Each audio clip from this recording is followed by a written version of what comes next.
Good morning, everyone. The definition of terrorism, according to Google, is the unlawful use of violence and intimidation, especially against civilians, in the pursuit of political aims. Okay, so just so you're aware, the protesters who claim allegiance with the Wet'suwet'en chiefs in order to prevent a pipeline, which would be arguably political aims, are doing this on the railway tracks in Canada. It says, as youth and First Nations across Canada speak out about protecting the environment and the rights of people, this First Nation try to cause a derailment that could injure people and cause an environmental disaster. The hypocrisy. And here we go. We'll watch.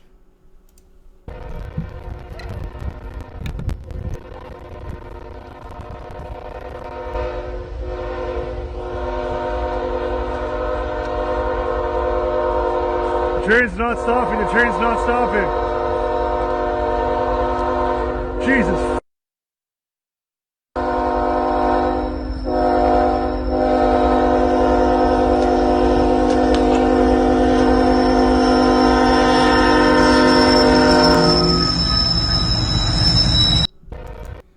That's one example. Here's another.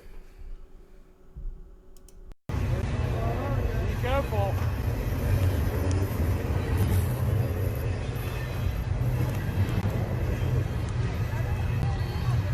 Watch for drones. Watch for drones.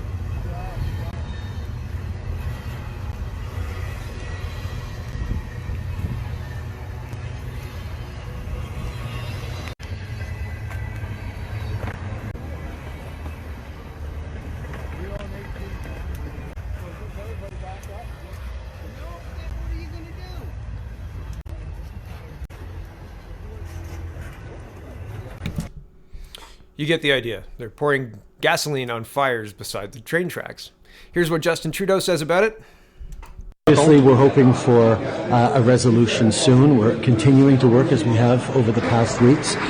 It is extremely concerning to see people endangering their own lives and the lives of others by trying to interfere with the trains. But again, we are continuing to work very hard to resolve this quickly. So that's what Trudeau's saying about it. Now, he's not understating it. Doing what these people are doing could have derailed the train. And if that happened, likely some of these people would have died. Like, a derailing train is no joke. Like, that's a lot of heavy, heavy metal, and a train wins over a human every time. We're very fragile. Very fragile. My goodness. If you have kids, you realize how fragile we are because you realize how fragile they are, right? And so it's interesting in that people are willing to put themselves at risk like this. Like, the guy filming, he said, like, the train's not stopping. The train's not stopping. I think he realized, oh my goodness, I'm in danger here. But the fact is, these terrorist tactics, because they are terrorist tactics, it's the definition of terrorism, are being used against Canadian public railways and against, I mean, there are police on the tracks, taxpayer dollars going to that. There is a huge bubble being set up right now because of all of the stuff that's just sitting waiting to be unloaded and shipped through. So here's the National Post reporting on that. Government says backlog from rail blockades is tremendous. Will take weeks or months to address. Transportation Minister Mark Garneau warned Wednesday that even if a solution can be found to end rail blockades across Canada, which appeared elusive, the damage they have done would take weeks or even months to undo. Railway blockages began early this month, and new barricades have sprung up at different sites across the country, with commuter trains in the Toronto area halted Wednesday, and freight traffic still moving at a glacial pace. That's slow, just in case you're not sure what that means. Garneau said it would take a long time to clear out backlogs and bring the system back to normal. Quote, even if the barricades all came down tomorrow and the trains worked very hard to get back up to speed, some of these effects are going to be felt for weeks and months to come, he said. There are 50 grain ships on the west coast waiting to pick up grain, the minister said, adding CN Rail told the government 3 days ago that there are 184 trains parked and unable to move. If you lined all that up, you would go from here to Ottawa and past Montreal end to end. That's a lot of stuff that needs to move. Garneau's warnings come as the blockades seem to be spreading and becoming more entrenched. Yeah, and more violent. David Menzies does a great job reporting here. I'll leave the link to the Rebel News in the description, but I'm going to explain to you what's happening. So he comes up to, he sees all the protesters here, and he talks to the protesters, and this is earlier. And then he's talking about the police. Now, he goes and visits this guy, and they all say no comment, right? And then he visits the person down here, this guy. And generally, they say, you know, I can't really talk to you. They call in a superior, and CP police arrive, and that's this guy.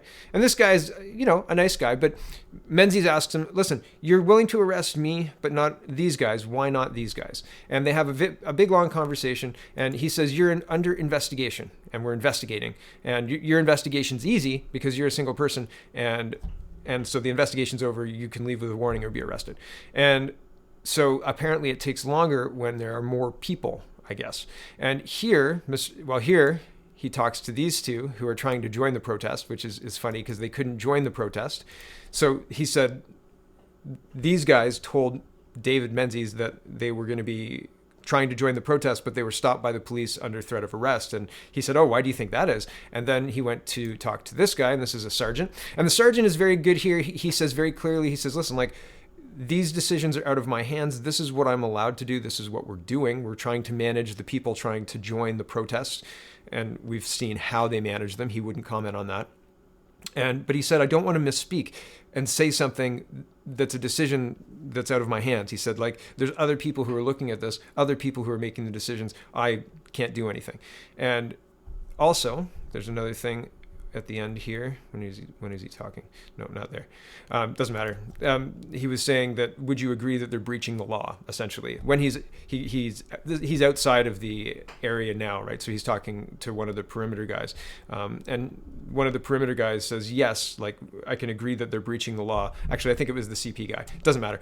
He says, I can agree they're breaching the law, but they're under investigation and it will be sorted out, blah, blah, blah. So presumably, and here's a little bit more, 37 arrested in rail blockades in West End, Toronto, police say. So they are reacting, they are responding to this. It is something that is being moved on, but very slowly. And the speed of the protesters is much faster than the speed of the police.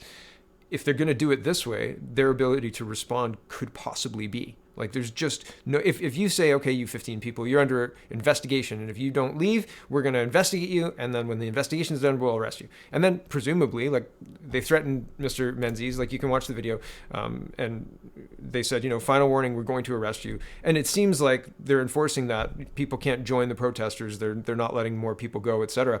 So, I mean, there is something happening, which is a better impression than I've been getting on Twitter for the last couple of days. But it's still not nearly enough because the police are responding far too slowly, and it's still impacting the railways. And again, look at the definition of terrorism, right? The unlawful use of violence and intimidation, especially against civilians in pursuit of political aims. This is against businesses. This is economic terrorism to the highest order, and nobody's talking about it like that, right? It's very interesting. And look, why not? Who's giving the talking points? I'll give you 3 guesses, and it rhymes with BMO. Anyway, it doesn't matter. Here is an elected Wet'suwet'en chief who says, we want the pipelines. And this is, what's her name? Goodness me. Her name is, I've got her Twitter here, Pam Palmater.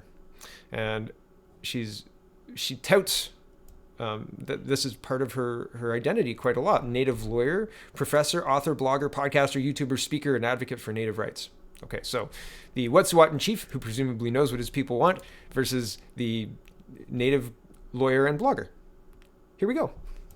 Everybody is talking about why these elected councils are doing what they're doing. They're trying to get away from this. And I could care less about the Indian Act. In the face of opportunity, given the Aboriginal Rights and Title case law, we've got a chance to build a better future for our people. This is the main point everybody's missing. All right, Pat Palmer, I want you to respond to that. Elected chiefs in the Wet'suwet'en, other nations like the Haisla Nation want this pipeline. They are saying this is going to give us economic opportunity. Why is that voice not being heard? Well, that voice is being heard loud and clear, and that's why all of this has happened. All of those arrests have happened. I mean, so there's no silencing of the pro-pipeline folks, but you cannot come up with an anti-poverty strategy that is based on destruction of the climate for all peoples, What for a all crock. times. Come I on. mean, that is just not I thought a this was going to be a sustainable legitimate plan, debate. and that is not based on Indigenous laws or Indigenous concepts based on? around sustainability. And I mean, I thought the reaction and that interaction was very interesting. The whole interview is here. You can watch it if you want. It's 10 minutes. We're not going to watch any more of it. Here's a link to Pam if you're interested. I just like to know who people are, right? She's arguing against a person who would know, who would have a lot of credibility. Hello, this is the elected chief of the Wet'suwet'en, and 80% of the people agree with him. This is what they want, blah, blah, blah. A lot of credibility, so they've got to bring in this person, right? Isn't that weird? And she's like, look at all that, stack that up, right? What's a Wet'suwet'en chief got on YouTuber and podcaster and speaker and advocate, right? Right? And I mean, I'm glad that he said, what a crock. What a crock. What an absolute crock. What a setup. I don't know, Evan. I don't know about that one, right? It seems a little, I don't know.